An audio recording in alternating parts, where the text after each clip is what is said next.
You think you can just do this? Ignore the specs, you're out of line. I'm simply following the revised plan. You'll understand when you see it. Guys, calm down, please. H.O.A. president built over a sewer line, so I triggered a utility map review, and the utility authority halted it. The backhoe arrived on a Tuesday morning, its yellow arm cutting a sharp silhouette against the rising sun. It wasn't a city crew or a utility team, it was a private contractor, and they began unceremoniously chewing into the pristine cul-de-sac at the end of Sycamore Lane. Within hours, a neat stack of cinder blocks and several pallets of decorative stone were dropped off, effectively turning the communal turnaround into a staging ground. By Wednesday, the outline of a massive tiered retaining wall and an ornate brick privacy monument began to rise. This wasn't a neighborhood improvement project, it was the personal vanity project of Marcus Thorne, our H.O.A. president, who lived in the estate lot at the very end of the street. He wasn't just landscaping, he was effectively seizing the shared easement to create a grander entrance for his driveway. My name is Julian Vance. I've lived in this neighborhood for 12 years, and I've spent most of that time as a civil estimator. My job involves looking at dirt, pipes, and the invisible lines that govern where things are allowed to exist. I'm not one for neighborhood drama, but I have a professional's eye for the gut feel of a construction site. As I watched the crew pour a heavy concrete footer right over the depression where the storm grate sat, a knot formed in my stomach. The equipment was heavy, the excavation was deep, and the placement felt fundamentally wrong for the local topography. I stood on my porch with a lukewarm coffee, watching the vibratory compactor shake the ground, wondering if anyone had actually checked what lay beneath the surface before the first stone was laid. By Thursday, the project had scaled up significantly. Marcus Thorne wasn't just building a wall, he was regrading the entire terminus of the cul-de-sac to create a private motor court. The construction foreman, a man in a dusty high-visibility vest named Miller, spent the afternoon directing a skid steer as it pushed mounds of heavy fill dirt against the base of the new masonry. The H.O.A. had issued a beautification permit for the work, a document signed by Marcus himself in his capacity as board president. It was a blatant piece of self-authorization that bypassed the typical architectural review committee under the guise of utility-adjacent landscaping. I walked down to the edge of the construction zone that evening. The air smelled of damp earth and diesel exhaust. A thick, high-pressure PVC pipe had been exposed by the digging, its blue surface scarred by the bucket of the backhoe. "Is that a lateral line?" I asked Miller as he was packing up his transit level. He shrugged, glancing over a set of hand-drawn sketches that looked more like an artist's rendering than an engineered site plan. The president said all the mains were moved back in 2004 when the Phase 3 expansion happened. This is just a dead stub out. We're capping it and building the footer right over it to stabilize the slope. I looked at the way the land dipped toward the creek behind Marcus's property. This wasn't just inconvenient, it was dangerous. By pouring a 3-foot-thick concrete footer and stacking heavy stone on top of that stub out, they were placing a multi-ton static load directly onto the neighborhood's primary sanitary infrastructure. If that pipe wasn't dead, the sheer sigh of the new structure would eventually crush the line.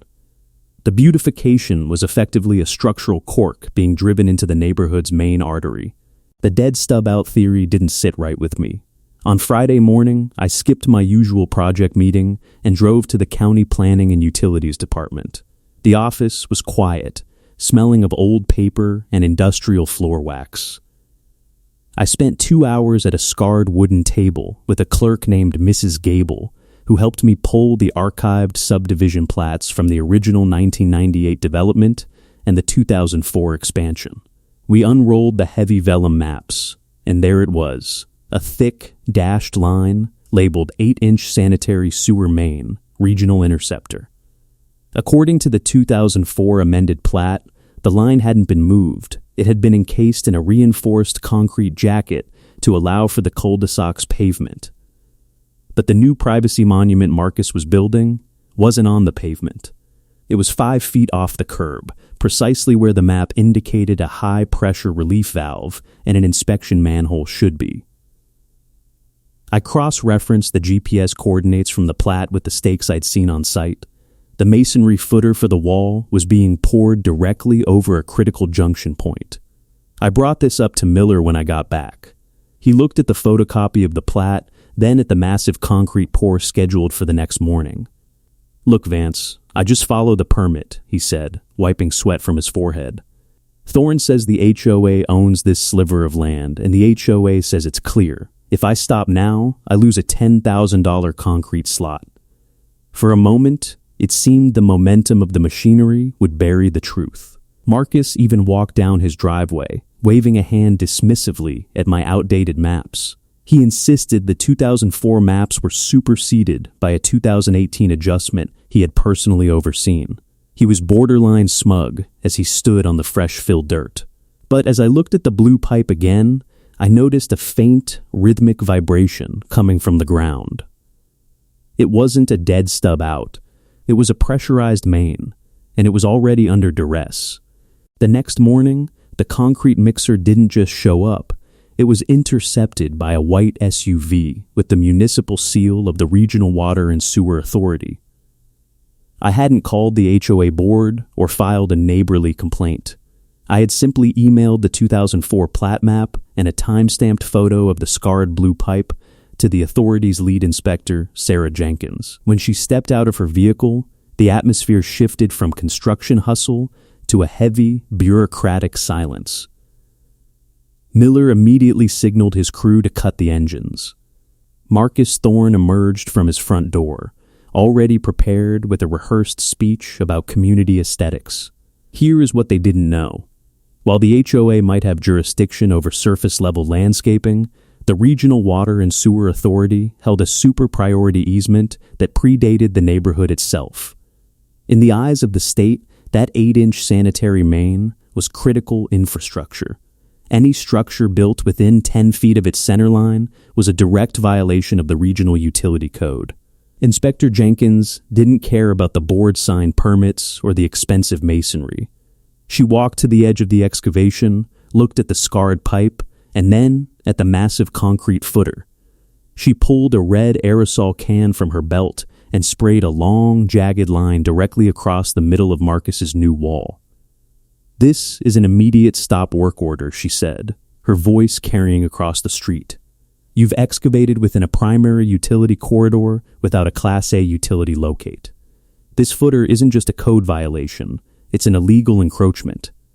You have 48 hours to clear this site and expose the pipe for a full integrity inspection, at your own expense." The following Monday, the scene was the polar opposite of the previous week's grand construction. Instead of building up, the crew was tearing down. The ornate stone pillars were dismantled piece by piece, and a massive vacuum truck sat idling where the motor court was supposed to be, sucking away the expensive fill dirt to expose the regional interceptor for a high-resolution sonar inspection. The county didn't just stop the project, they voided the HOA's internal permit on the grounds that it was issued in violation of state law.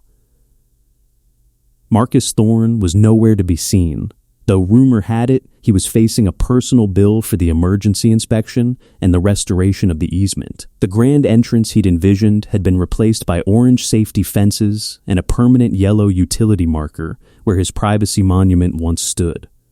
I watched from my porch as the last of the masonry was hauled away. The neighborhood returned to its quiet rhythm, the cul-de-sac once again a shared space rather than a monument to one man's ego. It wasn't a dramatic victory of personality, but a victory of the system, a reminder that under every manicured lawn lies a network of maps and pipes that don't care about your status. It makes you wonder, how many massive projects are currently sitting on top of a ticking clock, simply because someone ignored one small detail on a faded vellum map?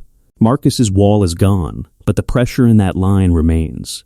It's a reminder that true power isn't in what you build above the ground, but in respecting the invisible lines that govern our world before we trigger a disaster.